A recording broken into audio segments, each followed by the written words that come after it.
In this episode, Keith Pickens, Mike Miller, and myself discuss recent developments with the National Guard in Washington, D.C., the potential for civil unrest, and the erosion of democratic norms. They draw parallels with historic events, such as the Kent State shootings and fascism in 1939 Germany. They also touch on the economic impact of high-priced sports subscriptions and reflect on the 20th anniversary of Hurricane Katrina. Lastly, they debate the relevance of Dr. Seuss books in modern children's literature and highlight the importance of diverse representation in children's literature. Join this passionate discussion as the hosts navigate these complex and thought-provoking topics.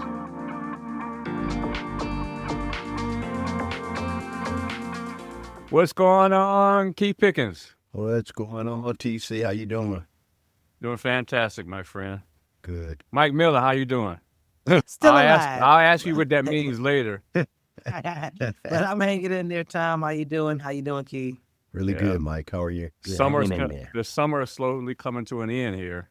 Yes, sir. When the high is 70 degrees, you're looking at the summer slowly fading away. Right. Or maybe it's just fading away. Yeah.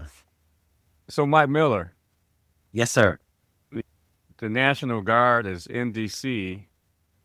They've been authorized to carry weapons. Are we in a civil war? But yes, maybe. Good answer. Yeah. My understanding today was that they were only going to authorize 50 of the guards in D.C. to have guns, to be armed. I don't necessarily believe that number, but that's what was coming up on the news. That's what the White House released. Are we in a civil war? No, this isn't civil war yet, but it is the beginning of worse things to come, because now he wants to send them into Chicago and New York, and Baltimore. My understanding is like 19 other states. 19 states in total. Ultimately, each one of those cities that he mentioned had a black mayor. I don't remember him mentioning Detroit specifically. But Sheffield hasn't been elected yet. That part. I had a similar conversation with a buddy of mine who was an attorney, and he laid it out very clearly. This is in-your-face intimidation. He's going to make sure that they're going to be on top. And he wants every black person in this country, whether you have money or whether you don't have money, he wants you to know we will do whatever we're going to do to you at any time that we want to do it. We've seen this before. The last time we saw this start was 1939. Of course, that was in Germany and swept across Europe. But that's when we saw this start before. The playbook, it's like a movie of history going all over again. It's just in today's time. I don't think, Tom, we're at the Civil War point yet. It makes me think about the Spike Lee movie. I think it was Do the Thing, maybe, when they threw the garbage can through Sal's pizzeria. Correct. And he said, awake, we've quite gotten to the point where we're totally awake, even though the whole point of what they're doing is because we're, quote unquote, woke. I think the playbook is playing itself out, point by point. As Americans, how come we're not responding? I think you remember Kent State, right? They killed four students or murdered 4 students. I think that is like a powder keg effect. I think he's setting the stage, almost daring us, because if somebody gets out of line, it justifies what he's doing. And that'll set it off. Okay, with Kent State, when those kids were killed, it set it off. And I think that what it does is it lines him up in a way that he'll say, see, I told you they were rowdy or whatever you want to call it. He stirs the pot. I think this is just the beginning of stirring that pot, and ultimately there'll be an outrage, hopefully, and unfortunately, people are going to lose their lives. But he's planting the seed in Washington where he has an opportunity, because D.C. is different from Chicago or Baltimore or New York in that I was reading something, I looked it up because I knew that we'd be talking about this, and there's something called posse comitatus. And it's in the Constitution, and basically it suggests that the president does not have the authority to federalize. Or if you've got troops in cities because you've got the states who oversee the National Guard and the local police and so forth. Right. They are going beyond their boundary and in fact, it's against the law for them to try to police different cities. They don't have the authority to arrest. They don't have the authority. No. He's really trying to push all the buttons, anything he can to make the legal system back up on their heels and justify what he's doing. I think he's really just planting the seed. Everything is moving in a direction that they, quote unquote, the MAGA folks wanted to move into. And I don't know that the grounds root MAGA people necessarily foresaw where we are or were privy to the playbook per se. But the brain trust, the people who put this together, the people who are working as puppet strings are certainly aware. And you got to give credit where credit is due, whether you like it or not. They decided to turn everything upside down. It's topsy-turvy because if you can challenge the system and you don't have a lot of pushback because you've got the three branches in your pocket, then you can make it work to your advantage. And the thing that happens on the other side, if there is another side, is that now we've got to implement laws or rules so that something like this doesn't happen again. But the short answer is we're not there yet, but I think a civil war is totally possible, and particularly as it relates to people of color. You're absolutely right. It's probable within the 2-year period. But you're right, Keith. We're the target right now. You don't think just Americans in general are the target. You just think it's African Americans. Right now. Or Latinos or... Right now. Right. Anybody of color right now. Remember, 39 to 42, and then we entered the war in 42. Okay. So he went after specific groups, the intellectuals, and we saw that in the playbook. Fascist in chief went after the universities. What are you teaching? Who's teaching? Who are you teaching? And now he's going after even public education now. You got to pass a litmus test of, you can't teach about slavery, and we'll get to that in the Save the Children part. I don't want to jump ahead. Civil war is probable within the next 2 years. This is I think things are going to be moving a lot faster than that. I'm with you. We're 7 months into this presidency, and things are off rails for sure. The thing is that, like you said, things are being lined up pretty quickly. I have to say that as Americans, we need to stand together. We need to stand together against this administration. And I think there needs to be voices, or I guess the deterrent with those weapons is that people don't want to protest because they don't want to go to the streets, because you're going to have that kind of civil unrest that might take place. Right. And then they have a reason to pull the trigger. People are probably afraid to do that. But I think that Americans need to revolt in some kind of way and shut the country down or something of that nature. Again, Tom, turned back to 1970 in Kent State. It was such a tragedy in terms of how it went, how it all injuries and the 4 deaths, that afterwards there was a hue and cry. And supposedly they decided from that point on that for things of this nature, they would use rubber bullets. Now, I don't know if that comes into play now or not. I haven't heard anybody even speak to that because they just authorized the use of the weapons. But with those weapons, are rubber bullets in play, or are they really going to fire on people deliberately and kill them like they did back in 1970? In some of those George Floyd protests, they did use rubber bullets. I remember a reporter getting hit by rubber bullets. Okay. Yeah, that I remember. So that particular police force, bullets, quite unnecessarily shooting at a reporter. Yeah. I think it was an NBC or ABC reporter, one. But anyway, who was just standing there reporting. Right. You're both right. He's pushing a fight. He wants a fight. He wants somebody to push back to the point where, look at them, they're wild. Right. He wants a fight, so it's up to us to try to keep calm. Keep calm. Absolutely. And ultimately, you were right, Keith, and you said the same thing that President Obama said. It's going to take sacrifice. Yeah. Yes. To bring democracy back. It's going to take sacrifice. Right. Yes. If we know the history of our country, Yes, it always it takes does. sacrifice. Yes. I hate for anybody to, especially, this is 2025. I thought when we got to this point, it wouldn't be like this. But it's worse than it was in the 60s. You know what I mean? It's worse. I'm like, okay, all right. And that's the reason, Mike, because for them, not for us, we've seen progress. For them, things have festered to the point that they've had what they consider losses, okay? To the extent that, I don't know who said it, I don't know if I was watching a newscast or whatever, but it made sense to me that they are of such the mind that they feel that they hold the key to freedom. In other words, you don't have anything without us. And so we can revoke your freedom or your free will at any time. And the MAGA concept was predicated on the fact that we're slipping, losing ground, losing power to minorities, to women. You've got a movement, LGBTQ, or the white man is feeling like, you know what? Remember when we had it all and what we said went, and when he said, make America great again, let's go back to the way things were. So to erase a lot of these gains that we've had in society, to equalize or level the playing field, their end goal is to do away with as much of it as possible. I heard a commentator say it's going to take, and she's a very eloquent young lady, I can't think of her name, she was on MSNBC.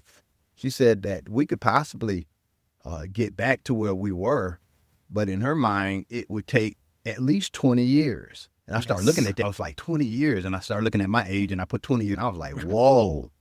You talk about take back and then trying to take a step forward, you take one step forward and take 20 steps back, you got a long way to come. So playbook is in effect. And I think that there should be somebody out there, unbeknownst to us at this point, who's putting together a playbook to push things back in the other direction, because they're doing away with a lot of the gains. And the whole point is, you know what? They can't stand the fact that even though they're the majority in numbers, their power has diminished over time through civil rights. But okay, when you say they are the majority, define they. Oh, let me be perfectly honest. I think that you're talking about mostly Caucasian males. Okay, you're exactly right. And they're not the majority. This is apartheid. Okay. They're the majority in government, yes, Not by in, design. Not in number. No, is what not you're in saying, numbers, not in the general population. But they have the money. Money is power in this country, and they were Absolutely. able to do what they were able to do. That leads into that Facebook thing you sent. I knew you were going there. They were talking about that one. I think he's currently a state representative in Texas. He mentioned about the 1%. He said, we are all focused on the wrong 1%. Right. 1% Correct. Muslim in this country is 1% LGBTQ in this country. The 1% we are not focused on are the billionaires. Billion. And that's what Hitler did. He focused on, he made this is your problem. Remember, he went after the unions. Yeah. He went after the intellectuals. Right. He went after the immigrants, one by segment. He focused everybody's attention on this little tiny part of their population, just to take control, just to get them into a frenzy. It is powerful. They know how to do it. Wrong. I think it's wrong to do that. Yeah. It is what it is. Yeah. It's been the perfect storm, because I've always thought, back several years, that money is power. Money buys influence. And if the wealthy, the 1%ers, if they band together to make things happen, what's happening now, that it's always been there in terms of the potential. Then you had this movement, and it just continued to snowball and got bigger and bigger, and it's essentially taken on a life of its own, to the extent that the people who are in power, even though he's placing most of them in power, they're like robots. And those people that had positions prior, you would not necessarily have known, unless you were in their inner circles, that their thought process was equivalent to his thought process, or that they would be willing to do whatever he wanted them to do. For instance, your guy out of that Florida, what's our secretary? Rubio.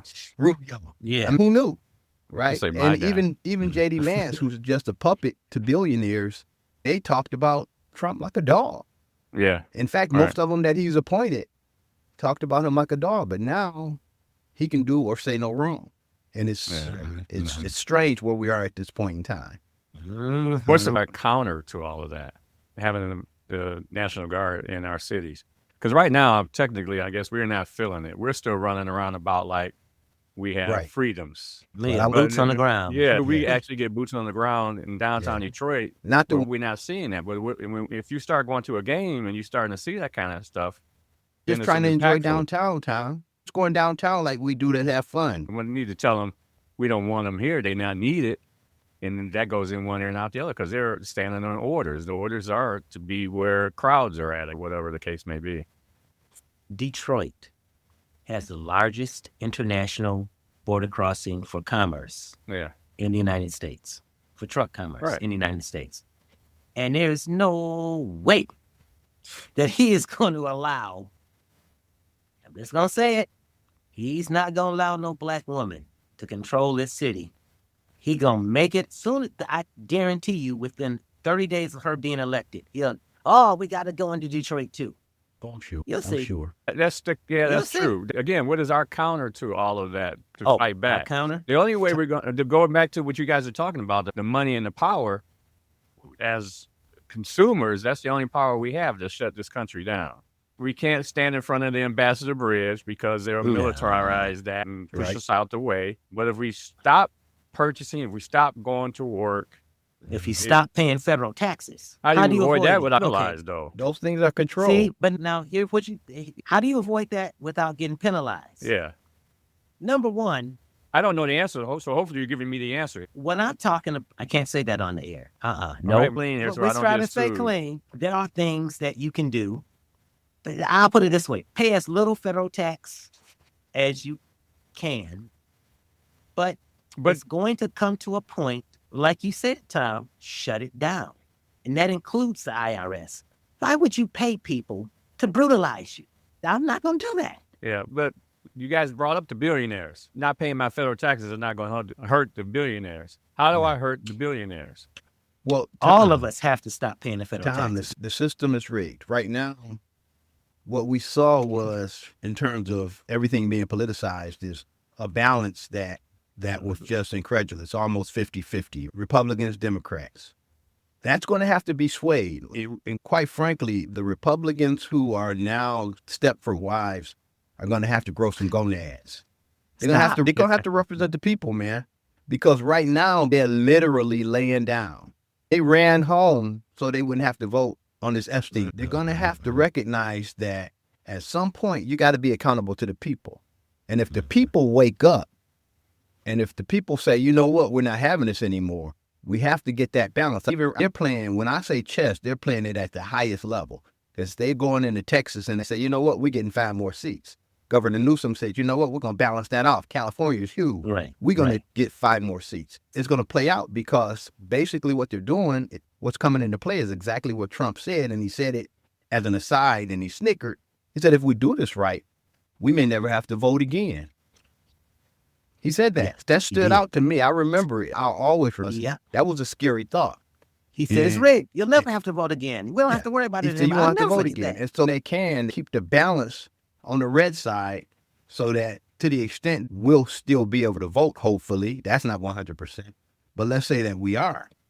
If they've lined it up in a way that they're always going to have the House and Senate, and they, Lord knows only for how long they've got the judiciary, the Supreme Court, it's going to be a tough road to hoe, as they say. It's going to be hard to get back because the balance of power is shifted tremendously. Typically, it's like a pendulum. It swings back and forth from one administration to the next. This is so extreme. They've knocked it out the park. They're saying, you know what? We got it now. We got you. And we're going to keep it as long as we can. To his point, if we never have to vote again, rhetorically, never have to vote again, then so be it, because everything is going to be lined up. At the end of the day, we're going to control the votes. He's taking away the mail-in vote. Anything, he's making it tougher to vote. Anything he can do to make sure that he sustains that power, he's doing it. My short answer is, Tom, I don't have the answer, but I do know this. As long as there's a balance in the way the system is set up with the legislators and the judicial, it's going to be tough. And we just need some of the MAGA people to come out of that stupor and recognize that this man is not only a liar, but he's not doing anything realistically that he promised to them. Promise us anything, but he made promises to the MAGA base that he's not even keeping. Rogan is mad at him. He told us, what the hell you have to lose? Remember? He said, what did I have to lose to the black everything. people? Right. I'll never forget that. Yeah. I would never forget those words. Yep. I'm looking at him like, wow. And unfortunately, a lot of us believed him. Right. And that's why I like D.L. Hughley. Okay, Yes. Tom, make me want to holler. All right. I'm Right. hollering. I can't Well, go you just there. go ahead and continue Right. with D.L. Hughley. D.L. Hughley said it best. You know, these people who are now saying they're sorry, they voted for Trump, are very disingenuous. Yes. Very disingenuous. They're only sorry because it affected them. Yes. When it wasn't affected them, they Right. wasn't sorry. Exactly. And that's what okay, I can understand an apology the first time you voted for him. Yeah. Anybody can be fooled one time. I can understand that. Mhm. But after an insurrection, how could you possibly vote for an insurrectionist?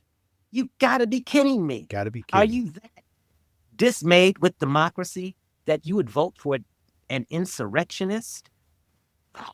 That is the one that blew me away. Yeah. He led an insurrection and Yeah. y'all still voted for him. Okay, that tells me Right. that tells me that your DNA, you don't care.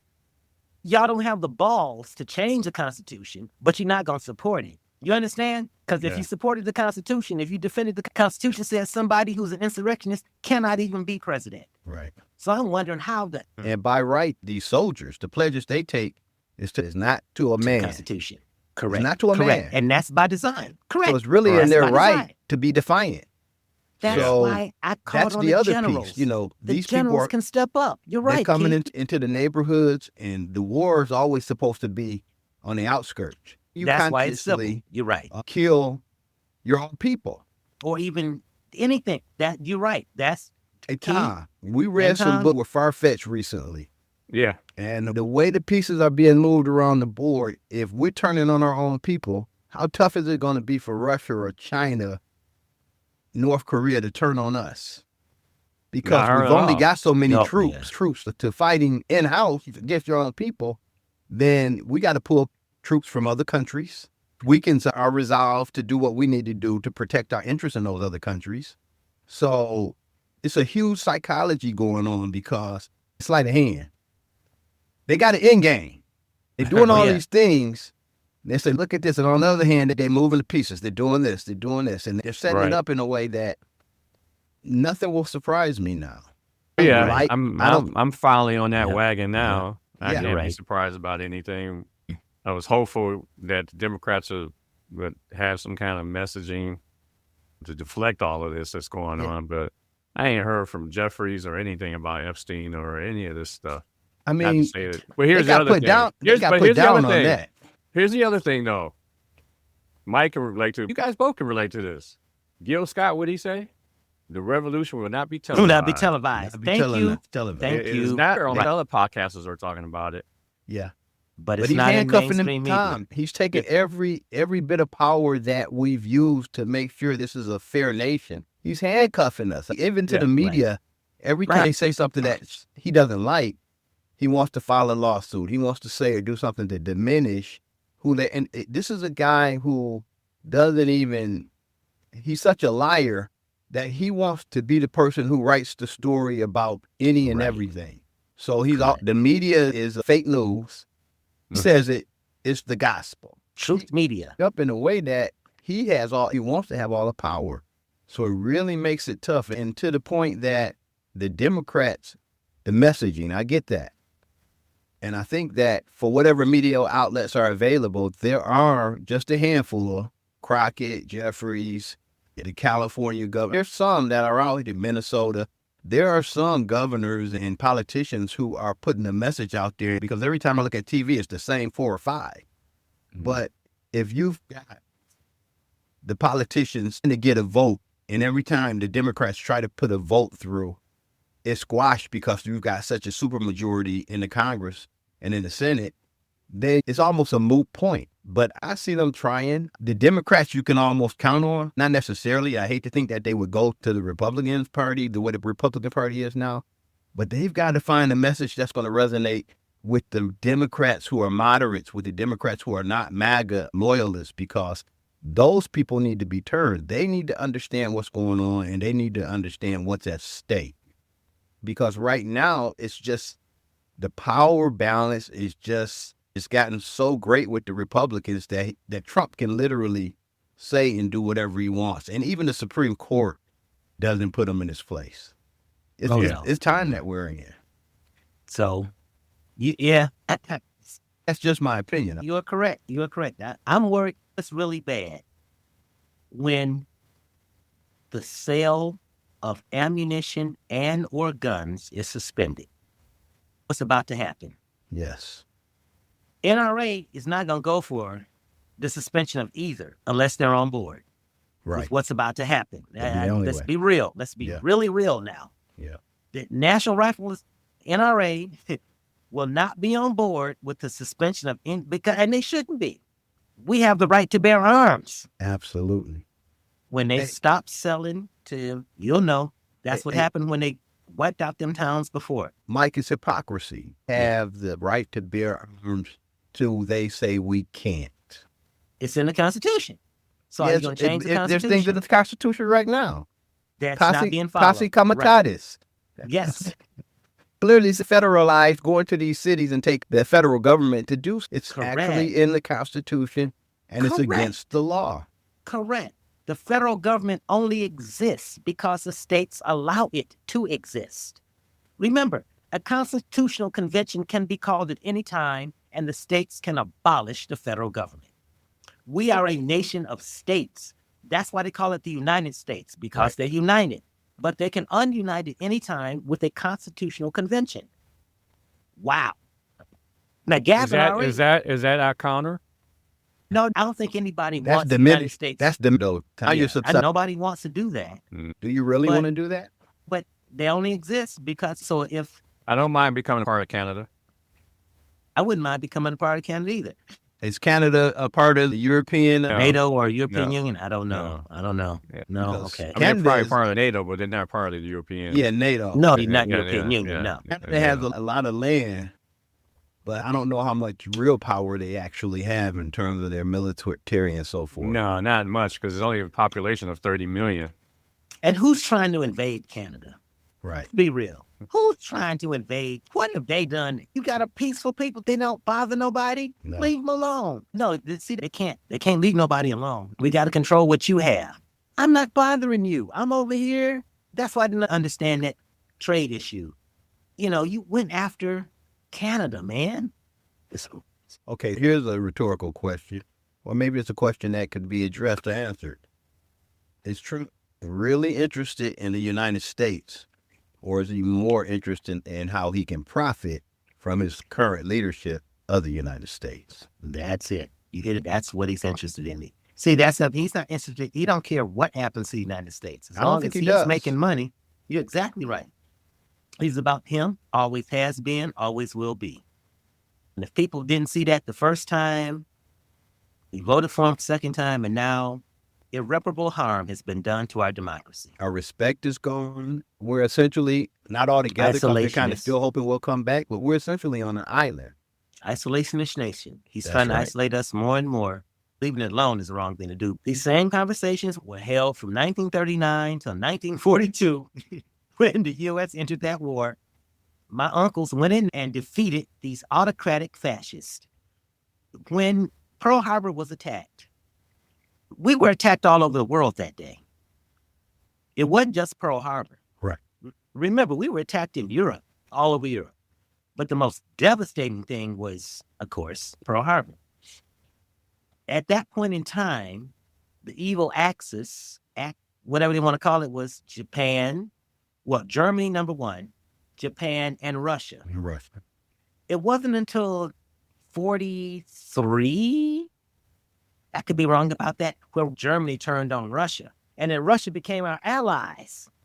And they were now fighting the Germans. And then as soon as World War II was over, they were our enemies again. But anyway, I bring that up to say nobody likes fascism and autocracy.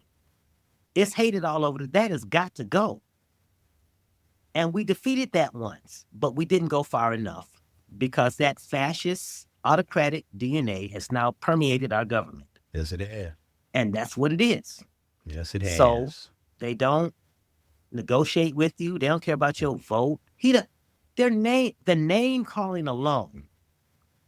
What leader of the free world calls people losers and bums and Right.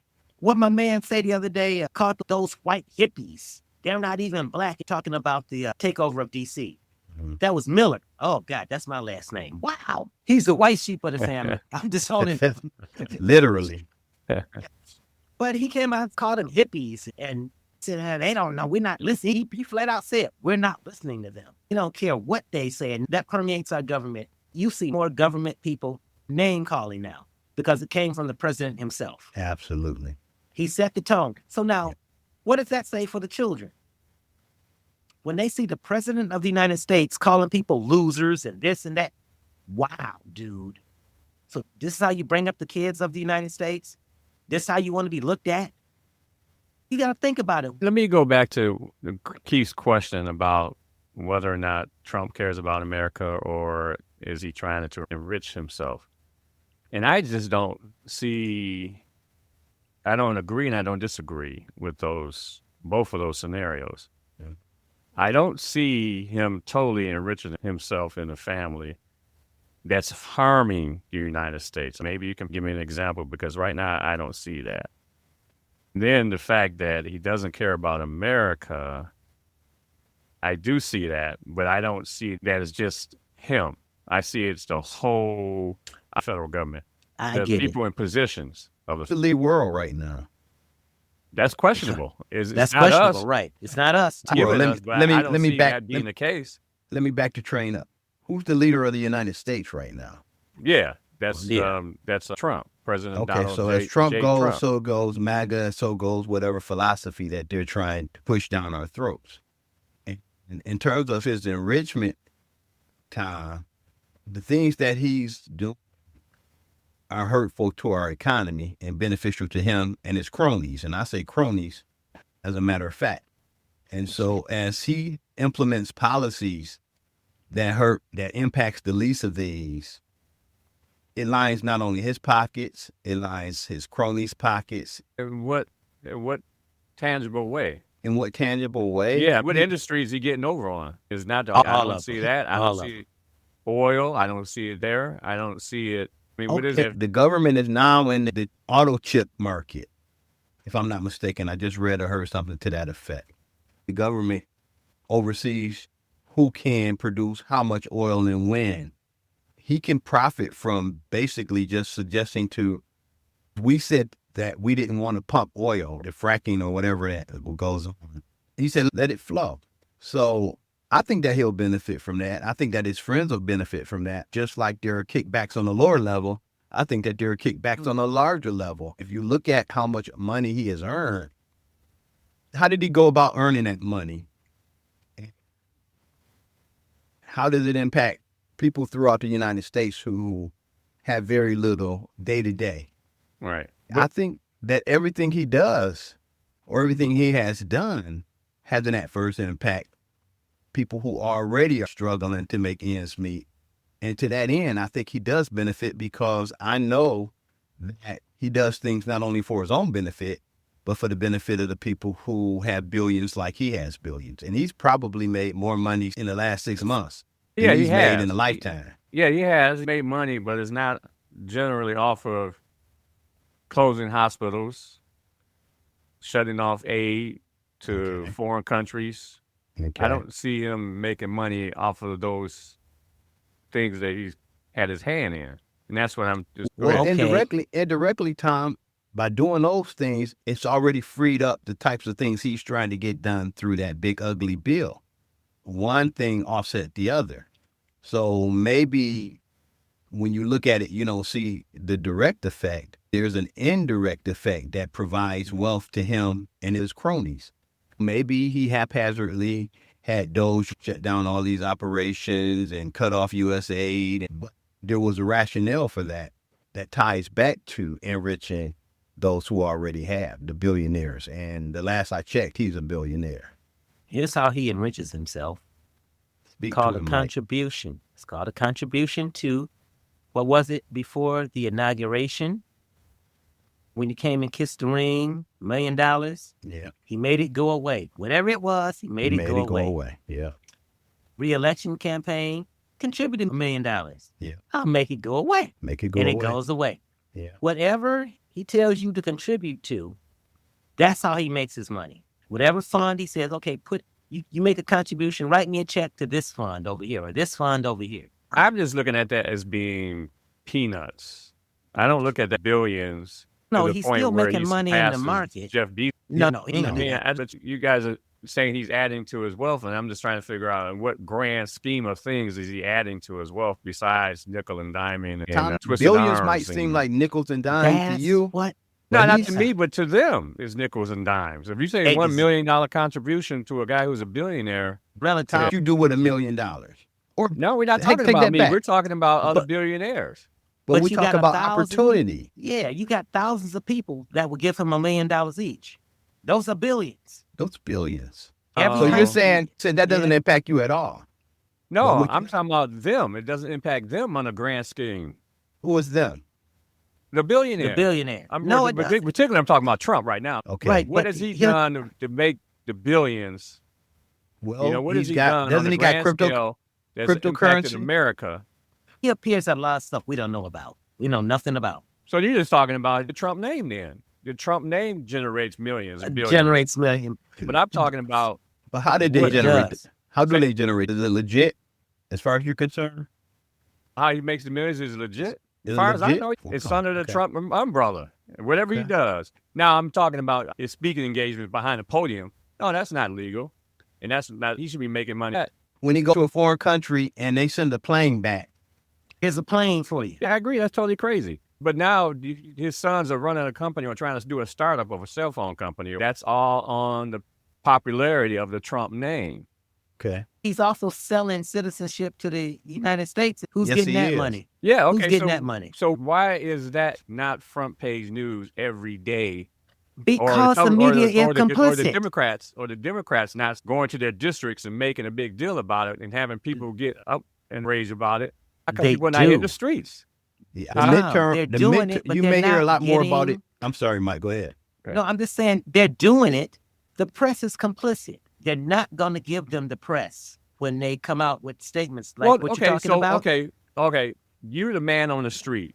You're our man on the street with a phone and a camera. So how come we don't see that uprise in Chicago or Michigan Avenue, or we don't see that uprise in D.C. on Pennsylvania Avenue with somebody with a cell phone? We don't need the media to tell us this. I'm just saying, But even with where the is cell your phone, outrage at? Huh? when you upload that, if the controlling entity of that platform that you upload that to, if they want to delete it, they will. And that's what they'll do. They'll suppress it. Okay, but there's other ways to get around that, Mike. They'll get There around are- that. If it's, But you're assuming that there's a lot of free media still out there. I'm assuming And that's what I'm that telling you, that they're being taken over. And I'm telling you're you, saying Tom, the guy who runs Google, who was sitting in the front row in front of the cabinet members at their inauguration, he's pulling strings like that. look what happened to Yeah. Bandcamp. Yes. I heard you about Bandcamp, but I'm saying, what happened to well, what Bandcamp. about the work at Google? Oh, they get suppressed. Dude, when the media But suppresses your voice, now it's you're talking suppressed. strong conspiracies. Hey, look, these same billionaires also run all of the ABC, CBS, NBC, when I say that, New all York of the Times, media, New York. they're all complicit. I've been saying that for a long time. I didn't think that was going to happen. I really didn't. Not think the media would, The law especially firms. after Watergate. I did not think that the media would become complicit. Tom, let me But- turn it back to you Wow. Yeah, go ahead. as one individual. What can we do to rail against what's going on? Guns and bullets. I don't agree with that. I'm just Yeah, I messing. know you are, but I don't. That is not my solution. My solution No. is to band together as Americans, and I don't know necessarily be heard, but the only way that we can be impactful as a group, as Americans, is to just stop doing everything. Stop gassing up your car. Stop buying like that. cars. I like that. You got to keep the heat going, so you got to pay that cash. Just stop. We really didn't have anything impactful on Target. The guy lost his CEO job, but he's still part of the board. He's still getting a check. Why you say that wasn't impactful? Yeah, that was That was impactful. a symbolism. Okay. That Okay. was just a symbolism. If we were making an impact on Target, he would not be part of the organization. But we took a stand. He took his parachute, and he'd have been ghost. Yeah. He just repositioned him so he wouldn't get his $200 million. He just got rid of his salary, but it's the same salary as a board member. So what's the impact? They just did something to appease some folks, but the guy still got a job. What is their bottom line? Because really it's not about him. It's about Target. CEOs are fall guys all the time. They The change CEO's them. always a fall guy. They change them as soon as Yeah. So my point is, you're saying that That boycott. you're not saying specifically there wasn't a benefit, but I do think that when you look at the bottom line, that's very important. And if that's grassroots, then you're talking about trying to do that on a higher level with the sacrifice Yes. that you're speaking of. You're Yes. telling people to stop going to work, stop driving the car, stop buying product. Yes. And then you say, where are how much money do we save before we do that? It's a Checks are going to sacrifice. stop. So the checks are going to stop coming. Yep. The jobs are going to be gone. Yep. We're at home waiting for things to turn. Yep. Because that's a passive way of getting to that end. Yeah. Because at some point, his cronies, the billionaires who are going to be impacted by their purse strings, are going to say, okay, we need to give in on something. I mean, get rid of Donald Trump. Get him out of there. Those guys are headed towards they're headed towards $1 trillion. Those are the guys that are working the strings right now that are influencing what Donald Trump does. So, But if we shut, I don't know, if we don't go on Facebook, Instagram, or YouTube, the advertising dollars, what do? They just dry up. they should, yeah. Yeah. Yeah. Things, I don't know if we go back to mailing or pigeons or whatever the case may be, or just AM radio. How do you I initiate don't a know. movement that huge? How do you get a new movement that huge? I have no idea. I'm just saying, in order for that to happen, it's got to be across the board from East Coast to West Coast, from North to South, where everybody's okay, full steam ahead, damn the torpedoes, just be on board with it by messaging. It's got to have a figurehead to lead that. I don't know. You start local and then you spread across the country. How much easier is it to turn votes? It ain't easy Which because one of is the easier? balance. It's not Which easy one is- because of the count. The count just will never be on our side at this moment. Which one is easier? Which is easier is voting. But that doesn't happen until November of this, right? Until you wake people up. So you wake them up. I'm going Yeah. to say, out of all respect, the three of us on this call could probably afford to do that for a sustained period. I can only do it for so long here.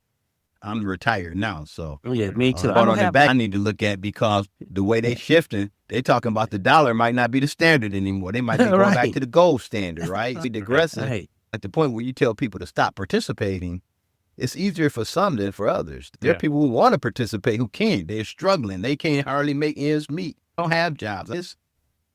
The balance of power, economic, is we're going to have the haves and the have-nots. That's what we're headed toward. Right. And we're blessed. For the sake of this podcast, I think the fact that we're not always in agreement is a good thing because they're always Absolutely. going to be lined up. Yeah. And so I'm fine with that. But I think I'm good with where we left it because the back and forth is not really going to lead to any place different because we're in a quandary where it's important for something to happen. Yeah. I don't know what that is, and if I any don't of us either. have, That was we'd be just a good to guess go. for me. I Yeah, know we what be- it is. yeah. I can tell you what it is, but you ain't gonna like it. 1776. No, it's not me saying it. You all said. Yeah. Look, historians, and I've been listening. If you listen to different old PBS and other historians and newscasters, they all say the same thing. These things have a way of correcting themselves. Yeah. Unfortunately, it's not pretty. They all say the same thing. That's what they say. These things have a way of correcting themselves, but it's not pretty. Mhm. That's what it's going to take. It's going to take a revolt. And like you said, sacrifice. It's going to take sacrifice. That's what it's going to be at some point in the next 2 years. 2 years is within 2 years is voting, so it may shift. No, you hit it right on the head, Tom. You said it within 2 years is voting. Yeah, so Is there voting? It might shift back to Democrats. If You're there's saying is voting. it going to be voting? Right. Me too. I mean, Because at do the we point wait? where there's, huh? I was going to say, do we wait until the point where there's no voting? Do we see, because the signs are here, and it's going where the snowball is so big that we can't get in front of it. Do we act now with all the craziness going on? That's the best thing to do. Because if you get to the point where there's no voting, I'm going to tell you right now, no voting, no taxes. Guns going to come out. Right. If I can't vote, why am I paying you? Nobody. We fight fire with fire. And an example is what Governor Newsom, right? So here's the thing that's funny about this whole Republican hypocrisy and the psychology that they try to use. Nobody said anything, particularly from the Republican side, when Trump encouraged Texas to look for 5 seats. But when Newsom started looking for 5 seats, they talking about how bad that was and how outrageous it was and how dare he go against the system. And we're supposed to, as Democrats, kowtow and say, and this is our problem. We've done this for way too long. That's why we're behind the 8 bar. Thank you, Keith. You know Thank what? you. You're right. So we're going to go high, and it doesn't matter that you're going low and you're gaining all this ground on us. But you're right. We'll let you have the 5 seats. You'll continue to have the majority, and we'll just play your game as long as you want it. No. Newsom said we're not doing that. I don't want this gerrymandering in California. I don't want to do this. But you have to fight fire with fire. And he said, hope my blue states across the United States will follow suit, because you can believe that after Texas gets it done, which they've just about gotten it done, to other states where that opportunity is available. It's supposed to come around the census, every 10 years, that opportunity for gerrymandering. The Republicans are turning it on its face. They are doing what they want to do, and they're doing it their way. Anything to gain an advantage, and then they'll look at you and say, you know what? You dirty dog. Look in the mirror. Go Jackson. We're mimicking with the what man you're in the doing mirror. right now. Well, we're going to keep up. Man, we ain't even talking about getting ahead, Tom. I think that there's a point, this is a point in our history, and I had said this a couple years ago. I always go back to when they did Obama wrong and they finagled and got that extra seat because they would not even look at the people that he recommended. Yeah. They've been playing dirty like that for a while. They've got the advantage, and guess what? It's unfortunate. Nobody likes it. But if that's going to sustain us or get us an opportunity to get the majority again, then play dirty too. That's I finally got on the wagon on that one too. That's another one. When I was not taking the gloves off, and you guys would take the damn gloves off, Tom. Take them off. Yeah. All right. It's truly a make me want to holler. Now, I'm not so much a pro sports fan. The fact that to watch games, I got to have a subscription streaming service for at least 2 of the Lions games. You got to have Prime and you got to have Netflix. Yeah. Now there's calculations out there that say you could pay $1,000 just to watch the NFL a year. Oh, please. That's possible. Well, what I see here, Tom, and I don't know whether it's fact. You just happen to Google anything nowadays, but apparently new subscribers for NFL Sunday Ticket, which provides you access to all the games, for new subscribers is $276. For current or returning subscribers, it's $480. That's $480 for the season. If you want to see everything. Yes, if you want to see everything. If you want to watch locally, you get NFL Plus. And like you said, you either get Netflix because it comes on Fox. So if you got Fox locally, you're good to go. But if you're going to look at it, you don't have Netflix. And what was the other that you said? Prime.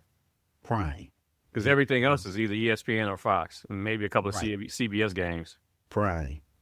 Yeah. So fortunately for me, I got both of those. But a lot of people don't have it. A lot of people can't afford it because it's an additional cost associated with getting those other services. That's going back to some of the households that we were talking about that are not privy to economically make that part of their monthly budget.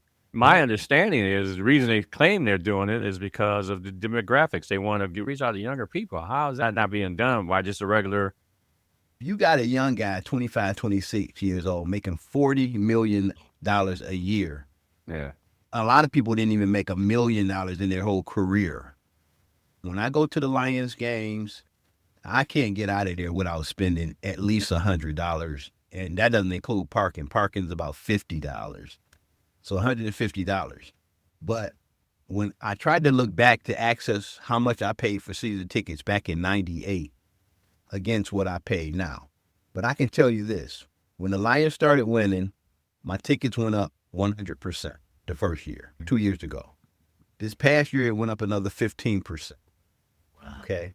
So I literally pay probably $500 or $600 a month because you can split it up. You don't have to front all the money up front. But I'm paying upstarts of $6,000 a year for season tickets. Ooh, And on the end where we've got, because I've got 4 tickets. yeah. On the end where we've got Netflix, Prime, and we've got Fox through YouTube TV. That provides me access to watching the local team.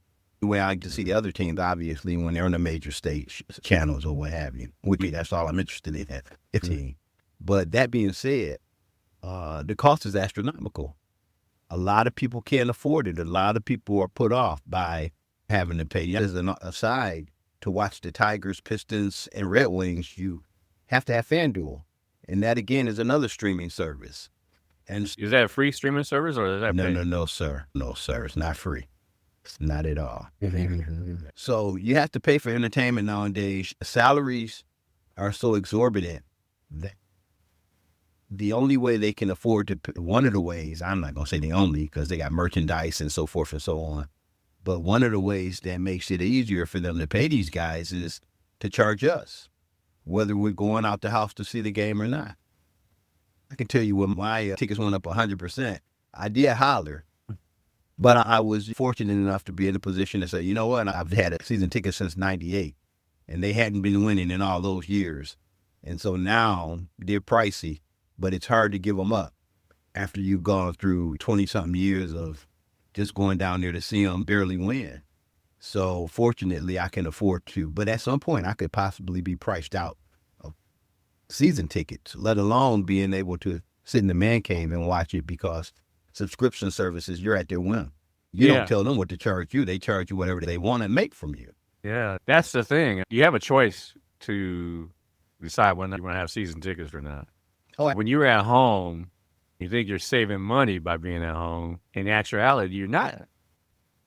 well, yes, you are. You're still saving money. And I say that because most of the games are on a local channel. They're relative. That's a whole nother discussion because if you're streaming, you're doing better than cable. Okay? Mm-hmm. But nobody gets out without paying. Yeah.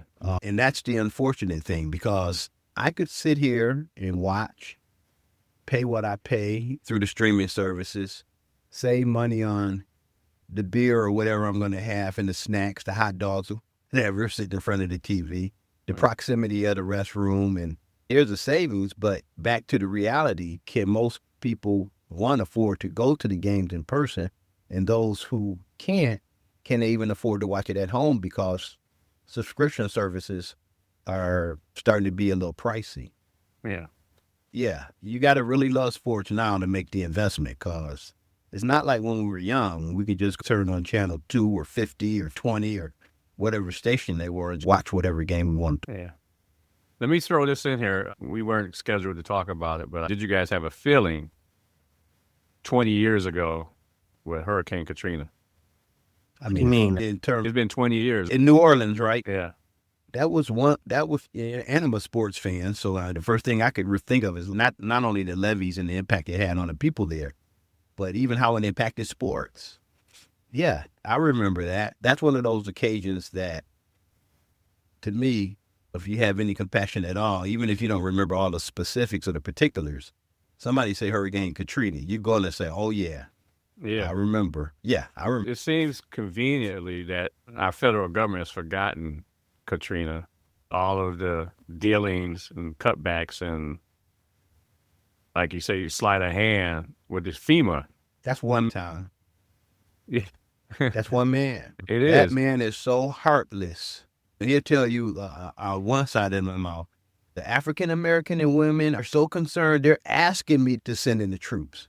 And on the other hand, he's taking food out of their mouth by not providing those who need food stamps, home care, medical for their children. Don't tell me you care enough to go in there and police me, but you don't care enough to do something to take care of me. So I said all that to say, when you say the federal government, I guess Donald Trump is the federal government right now. Right. But from then till now, we did care. We've done a lot, not only in New Orleans, but in different places to support catastrophes. Yeah. But this current administration, this current idiot, for lack of a better word, I probably should let Mike choose a word. Mike's much better at it than me. But he doesn't give a damn about anything or anybody but him and his family and his friends. Right. When you say that, I take issue because that would make a presumption that we've fallen short in terms of how we care and how we look at those situations, but we didn't up until the last 5 or 6 months when Donald Trump's administration and Donald Trump decided to pull monies from those places to support them in the event that they had catastrophes, or even acknowledging that they ever happened. You can't rewrite history, but they're trying their damnedest to do it. It's being rewritten to his story. It's his story. Right. It's his story. It's not history. It's his Right. story. That's the way the Smithsonian, the whole 9 yards. Yeah. It's his story. Right. Yeah. But no, leave it at that's the nation we are, or was a compassionate nation, and we come to your aid. You go on TV and have a USAID or We Are the World or whatever. We behind it. Well, we pulling from what we got to share to make sure those who are suffering doesn't have to suffer. But we got a guy now who said, you know what, every man for himself. Yeah. Every man for himself. Yeah. Personally, I've got some memories and some feelings about that date or that time. But in terms of our government now, they could care less. Yeah. If it impacts, and I hate to keep bringing this up, but it's a fact, if it impacts people of color. Yeah. That was Katrina, my most vivid memory was waking up and seeing Lester Holt in those high boots. Yeah, those waders. And he was standing where I had stood 2 years before. I had been to New Orleans, my first time going to New Orleans. He was standing in Jackson Square. And he said, the levees have broken, Jackson Square is underwater, and it's rising. And he was standing right there. And I'm looking like, I was there. I walked right past those very statues. I was right there. I could not believe it. But that was very vivid. And then, of course, behind that, it just got progressively worse. Yeah. I thought the government would just run in there and say, no, they didn't do nothing. Right. They didn't do nothing. No. And then Barbara Bush came on TV and said those manufactured homes that were reeking of formaldehyde or whatever chemical they used that people couldn't stay in. Right. She said these people are living better than they were in these sickening homes.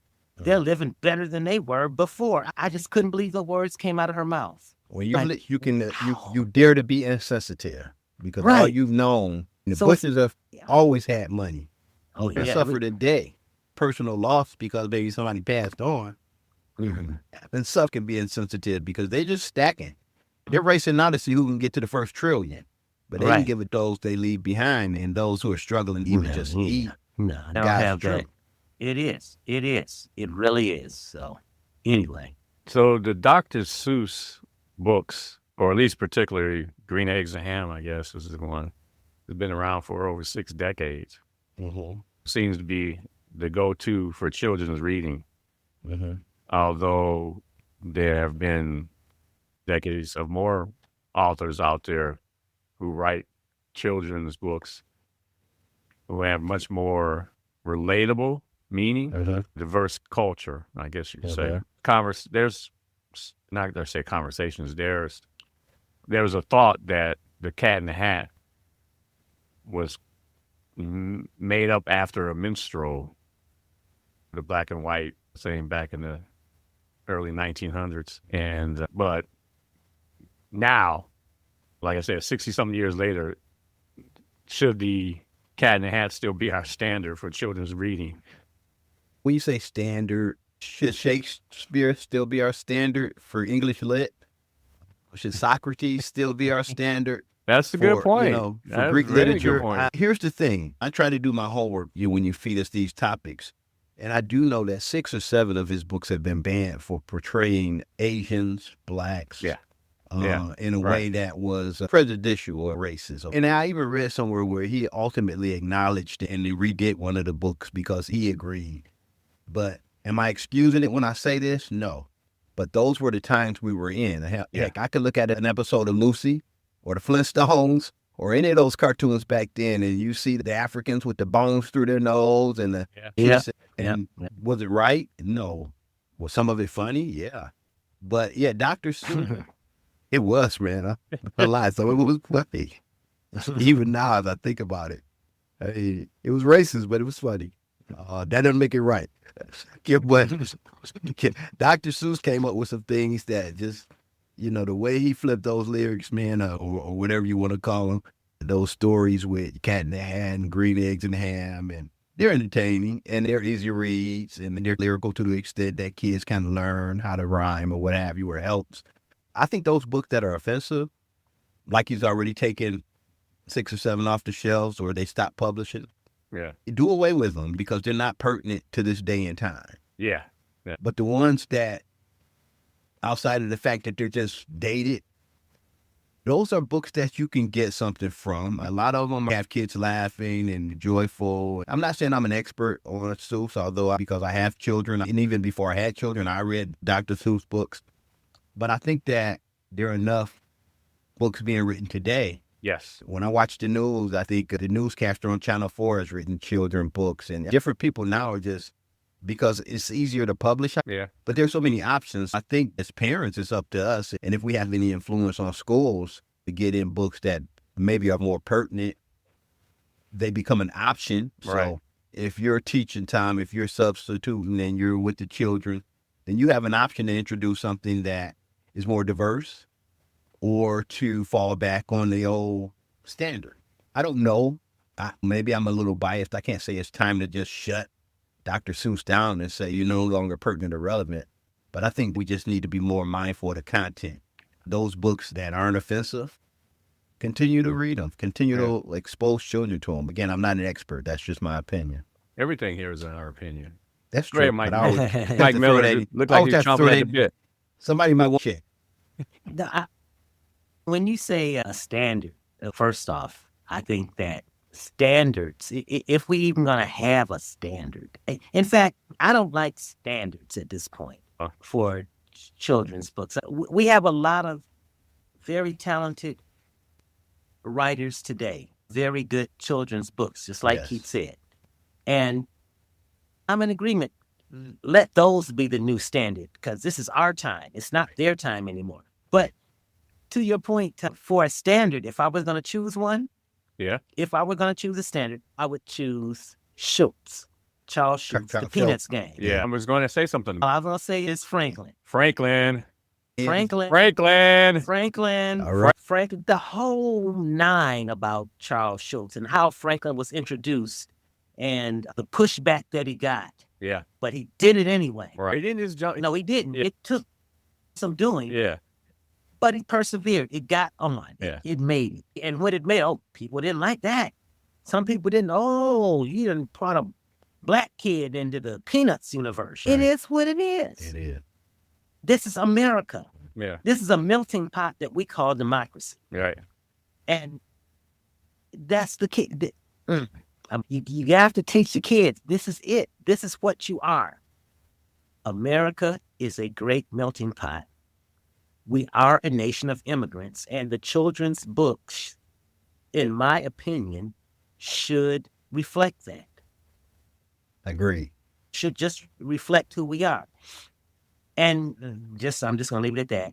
The standard I would choose would be Charles Schultz, but I'm against standards in the first place. I think that there are so many talented writers out here today that have so many very good and relevant children's books that help with self-esteem. Yeah.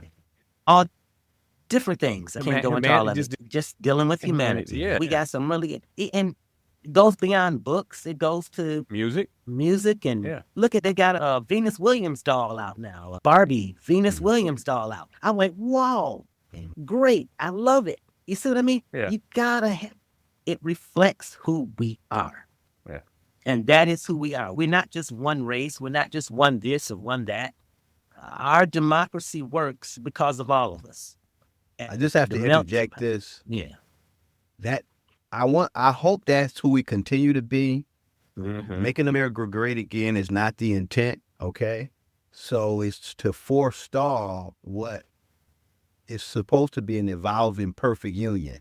And I think the diversity, the different offerings we have from different authors, and just our lifestyle and the way we live, like you said, where we were heading, although it's taken a while, it provides opportunities for, like you said, for our children to see themselves in books, TV shows, musicians, athletes, and so forth.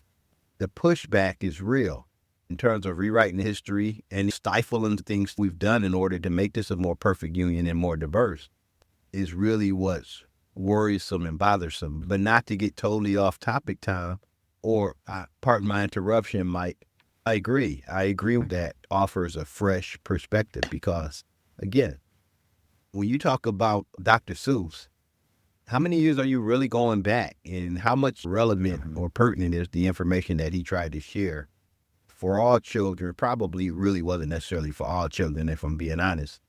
But as a result, that was, as Tom said, the standard. And so those are the books that were read to our children, and that we, like I said, I even bought some books when my children were young. Sure. 30, 25 years ago. It was a part of their library and what I read to them. Yeah. Do we need to move on from? Great question. Just to add on to that real quick, PBS, since you mentioned, PBS was the only network, to my knowledge, was the only network where children could see shows and they were not marketed to.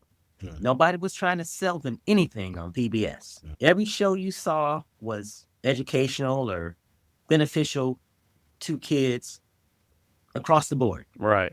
You never saw a commercial about, I don't know what they buy today, any of the toys or anything. No, hold on. Slow your roll. Did you? They had toys? Elbow, Big Bird. They had Wait. Sesame Street, all kinds of merch. They had stuff, but what did they use that on PBS? Did they market it on PBS, or were those marketed? Okay, to your point, they weren't marketed. But I'm sure people went out. I get it.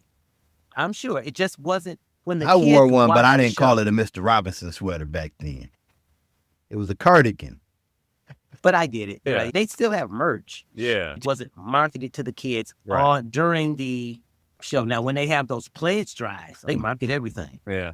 Right. Yeah. But During the show. But speaking of that, though, that's for me to investigate. I don't even go down that rabbit hole. But did Henson make the money, or did PBS make the money, or did they split it? Henson was paid a salary for his stuff, as far as I know. But now, you mean on the merchandise? Yeah, My guess is he did. Oh, make. I My would think that guess. he would have gotten About the something. betting, and I'm not. He made money off of that. He would have had to. They would have had to. Probably got split. Oh, yeah, I'm sure he made some money. So here's to say, PBS could have a large endowment we don't know about. Yeah. But as far as I know, again, this is as far as I know, the budget cut from the government to the local PBS here, Channel 56, was like 7% of their budget. Okay. They can make that up. Yeah, they can, and they're certainly trying. It's a significant 7%. That means Oh. some programs are going to have to be cut. It needs to help us step in, you know. Yeah, I'm Probably sure. will. They Yeah. have pledge drives. In fact, they've been doing it ever since it's been announced. Right. And different shows. If you like a particular show on the radio, Yeah. WDT, Do that now for the show. you got to pledge during that show to make sure they know, I want to keep seeing this, I want to keep hearing this music on the show. And the same thing for WTVS and TV. Pledge during the show when they have those pledge drives. Yeah. And it helps keep your program on the show, on the air. To sell Meet the Music to WDET as a show. For shortly after Stevenson got let go. Oh, Yeah. you got yeah. That's Yeah, But that's at least okay. they were kind enough to reach out to me and give me ignore my communication. did you that time? Did you feel that's coming from on high just 5 months ago? Oh, Yeah. yeah. But hey, it is what it is. Yeah. To learn more about today's topics, go to the show description. You can text us. Join us every week by becoming a subscriber on your favorite streaming service. If you enjoy our podcast, become a supporter. Be sure to hit the follow button to receive a notification when we upload a new episode. That's all the time we have this week. Thanks for listening.